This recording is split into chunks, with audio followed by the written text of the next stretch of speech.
Ô, Mônica, e só uma questão, essa interna aí. E essa deterioração das instituições, né? Há alguma instituição que há esperança de se manifestar, né? Deixa eu só tentar ilustrar. Eu estava dando uma aula semana passada, acabou a aula, uma aluna veio, ela falou, eu vou abrir o jogo com você, eu sou americana. Eu estava dizendo essas coisas que você está dizendo aí. Aí ela falou, ela veio meio assim e tal, ela falou, eu sou americana. Você está falando, ela falou assim, você está falando da maior democracia do mundo. Nós inventamos essa coisa. Não é bem assim, tá certo? Eu achei curioso, né? Essa maneira como ela se manifestou, porque há uma crença, do ponto de vista dessa percepção individual, de que tem uma reversão inevitável, quase, né? Uma coisa até manifesta. É muito curioso isso, Pedro, porque essa é uma sociedade que tem uma percepção de si que não está nem um pouco alinhada com o que os fatos e a realidade mostram. Tá?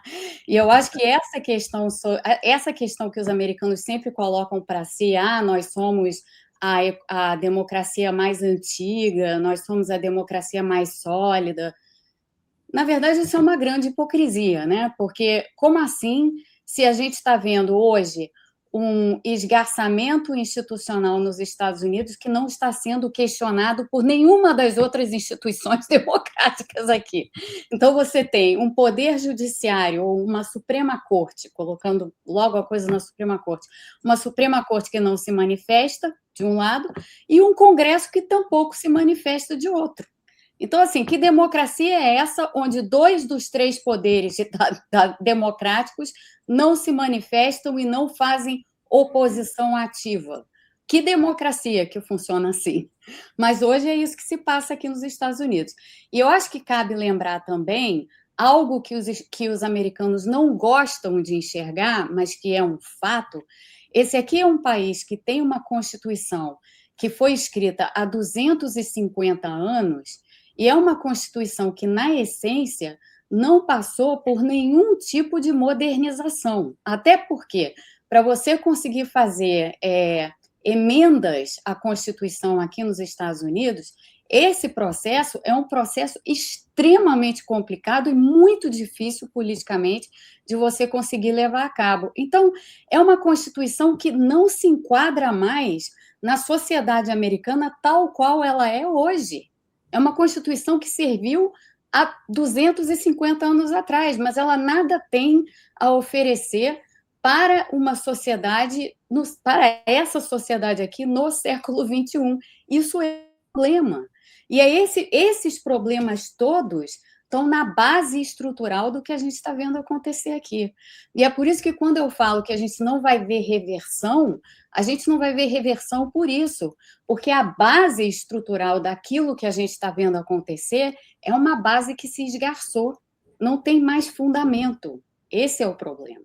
Não tem mais fundamento aqui. Perfeito, Andrezão. Pedro, só tentar fazer um link aí do que a Mônica falou tentar fazer esse link de democracia política e ela citou bem que me lembra aqui, que eu faço muito essa crítica aqui no Brasil da classe média, né? Porque a classe média defende tanto o interesse dos mais ricos, dos super ricos, né?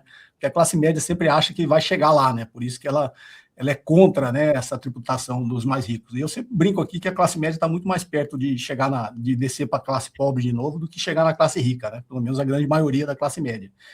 E esse fenômeno que tem acontecido nos Estados Unidos é justamente isso, porque o Brasil, bem ou mal, a gente ainda tem um nível de infraestrutura de serviços públicos aqui que são gratuitos, né?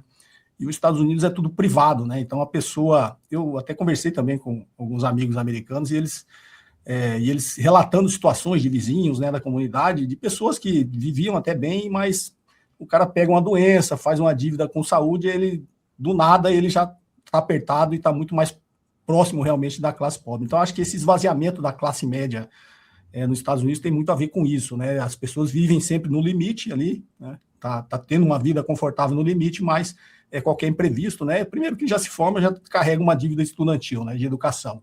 E aí se ficar doente no meio do caminho, ele acaba contraindo uma dívida de saúde também, né? Uma dívida a ser paga. e ele comentou que muitas pessoas da comunidade que antes iam, né, prestar serviços comunitários, né, de filantropia, de doação de alimentos, agora tem muito deles, né, na outra ponta agora, precisando desse tipo de ajuda, né.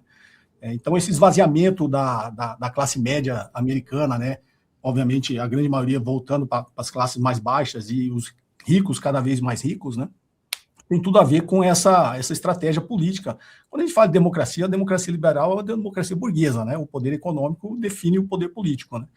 E não à toa a extrema-direita ataca muito, né? Com esse negócio do iluminismo sombrio, né? Esse movimento todo patrocinado pelo Steve Bannon, né? Que copiou isso de um maluco aí que chama Curtis Yarvin, né?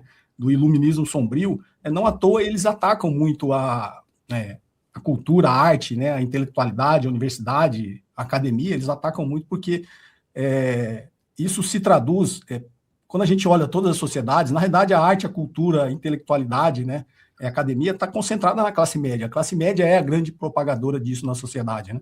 Não é a classe alta. A gente imagina que os mais ricos são os mais cultos, não, a cultura está na classe média. Então, quando você esvazia a classe média, na realidade você destrói isso, essa base do sistema político e a democracia em si, né? Acho que por isso que a Mônica tem falado aí, que você não vê reações, né, na sociedade, nas instituições, contra o que está sendo feito, porque a classe média foi esvaziada, né? Você não tem mais uma massa crítica que possa fazer frente a isso, possa enfrentar o que está em curso, né? Então, só fazendo essa ligação aí dessa parte econômica com a parte política.